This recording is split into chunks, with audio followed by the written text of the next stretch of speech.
오늘 하루도 말씀 중심으로 시작하시는 여러분들을 하나님께서 기뻐 받으심을 믿고 확신합니다. 기도하겠습니다. 참 좋으신 하나님 감사합니다. 우리의 믿음의 능력이 되십니다. 또한 소망이 되십니다. 하나님 말씀 속에서 꿈을 꾸게 하시고 그 말씀으로 위로받게 하시고 그 말씀을 의지하여서 믿음의 담대한 발걸음을 옮길 수 있도록 도와주시옵소서. 예수 그리스도 이름으로 기도드립니다. 아멘. 찬송 불러서 하나님께 나아갑니다. 찬송가 376장입니다. 376장입니다.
요한복음 6장입니다. 1절부터 15절입니다.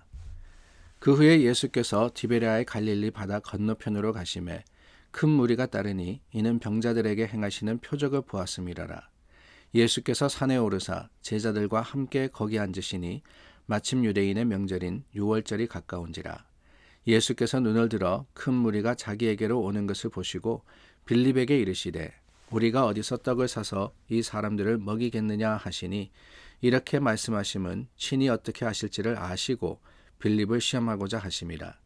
빌립이 대답하되 각 사람으로 조금씩 받게 할지라도 200데나리온의 떡이 부족하리이다. 제자 중 하나 곧 시몬 베드로의 형제 안드레가 예수께 여짜오되 여기 한 아이가 있어 보리떡 5개와 물고기 2마리를 가지고 있나이다. 그러나 그것이 이 많은 사람에게 얼마나 되겠사옵나이까. 예수께서 이르시되 이 사람들로 앉게 하라 하시니 그곳에 잔디가 많은지라. 사람들이 앉으니 수가 5,000명쯤 되더라. 예수께서 떡을 가져 축사하신 후에 앉아있는 자들에게 나눠주시고 물고기도 그렇게 그들의 원대로 주시니라. 그들이 배부른 후에 예수께서 제자들에게 이르시되 남은 조각을 거두고 버리는 것이 없게 하라 하심으로 이에 거두니 보리떡 5개로 먹고 남은 조각이 12바구니에 찼더라. 그 사람들이 예수께서 행하신 이 표적을 보고 말하되 이는 참으로 세상에 오실 그 선지자라 하더라. 그러므로 예수께서 그들이 와서 자기를 억지로 붙들어 임금으로 삼으려는 줄 아시고 다시 혼자 산으로 떠나가시니라.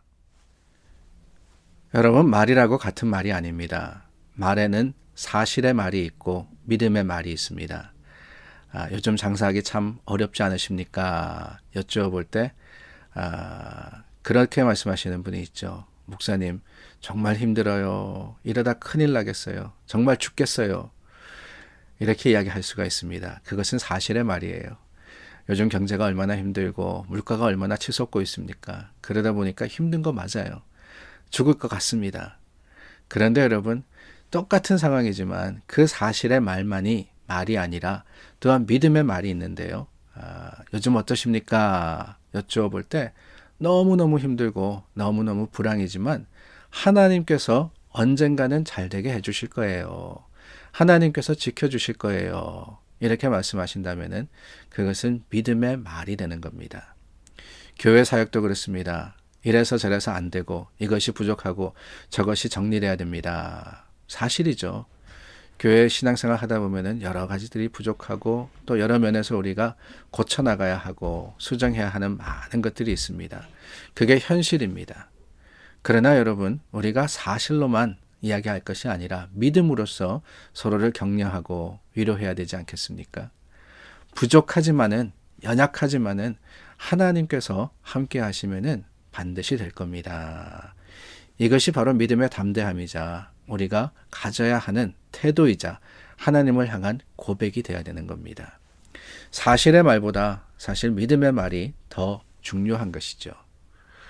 우리가 잘 알고 있는 본문은 참 많은 이 사람들이 알고 있을 뿐만 아니라 우리가 참 자주 나누는 그런 말씀이기도 합니다. 오병이어의 사건이죠. 떡 5개와 물고기 2마리로서 많은 사람들을 먹이신 사건입니다. 들에서 예수님이 가르치실 때 많은 사람들을 보시고 예수님이 한마디 질문하십니다. 우리가 어디서 떡을 사서 이 사람들을 먹이겠느냐?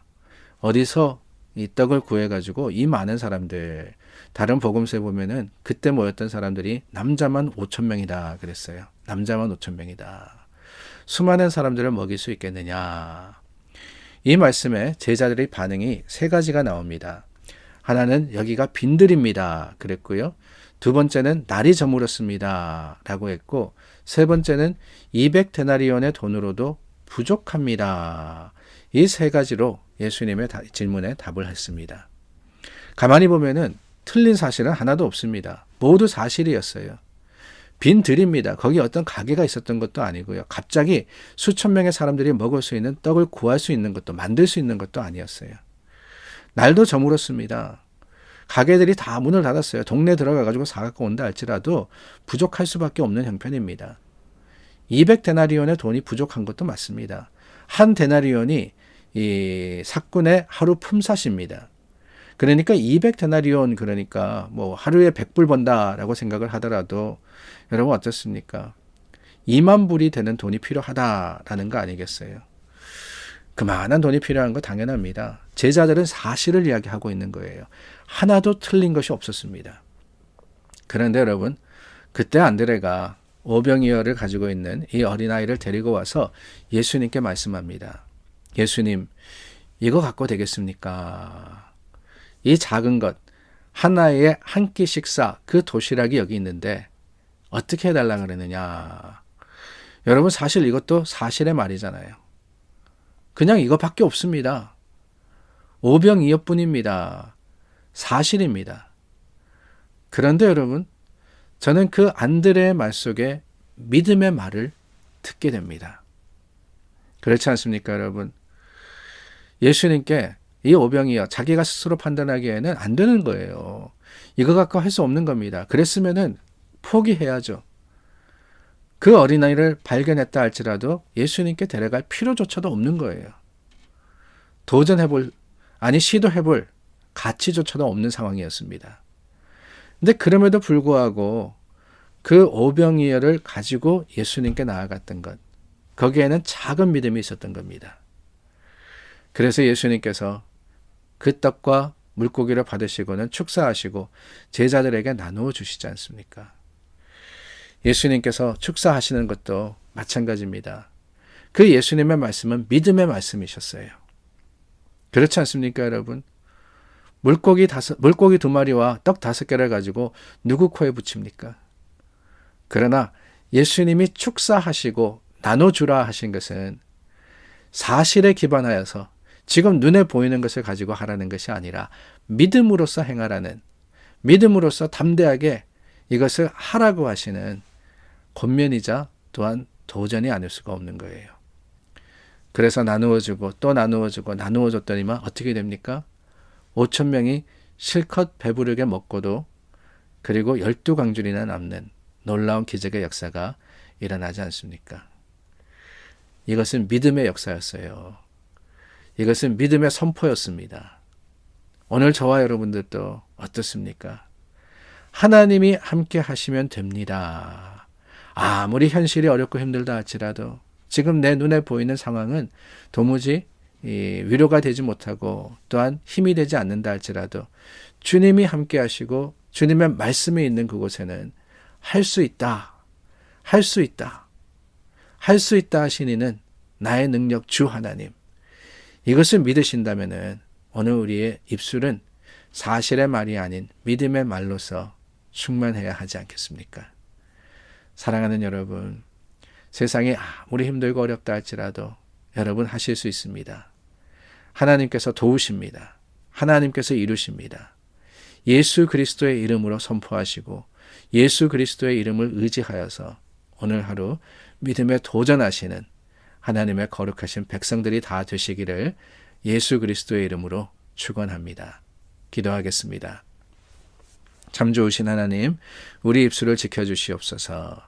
세상에 눈에 보이는 사실만이 아니라 하나님께서 우리에게 약속하신 말씀을 의지하여서 믿음으로 선포하는 자들이 되게 하여 주시고 그 믿음의 선포가 예수 그리스도의 능력이고 또한 힘이 됨을 체험할 수 있도록 우리 가운데 역사하여 주시옵소서.